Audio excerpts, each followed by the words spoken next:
semuanya, mereview buku bersama Cici. Hai, di sini Cici mau menceritakan tentang Sang Kuryang yang dimana penerbitnya Pustaka Sandro Jaya Jakarta. Selamat mendengarkan teman-teman. Pada zaman dahulu ada seorang anak yang bernama Sang Kuryang yang tinggal di sebuah desa.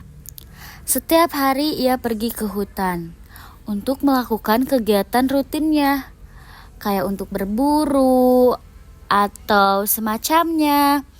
Suatu ketika ia membidik anak panah ke arah burung yang sedang bertengkar di atas pohon.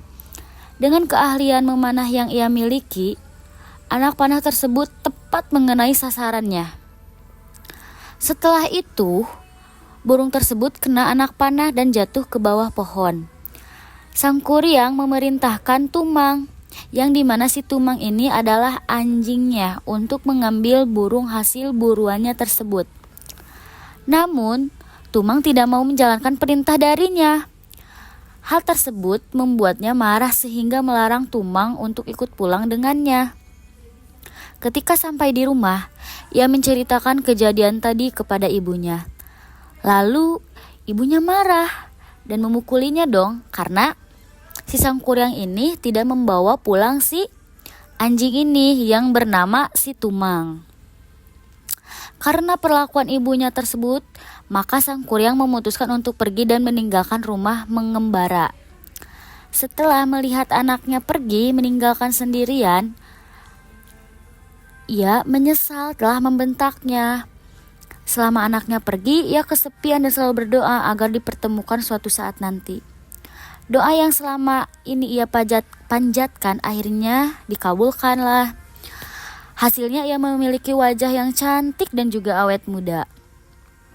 Setelah itu, setelah lama merantau dan tidak ketemu, si Sang Kuryang ini merantau kembali ke kampung halamannya.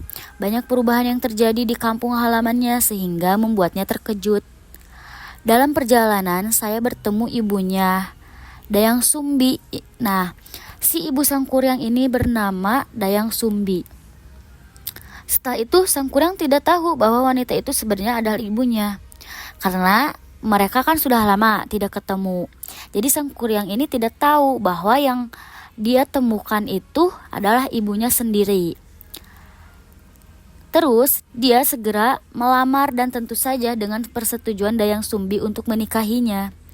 Suatu hari Sang Kuryang diminta oleh Dayang Sumbi untuk mengikat simbol kepalanya.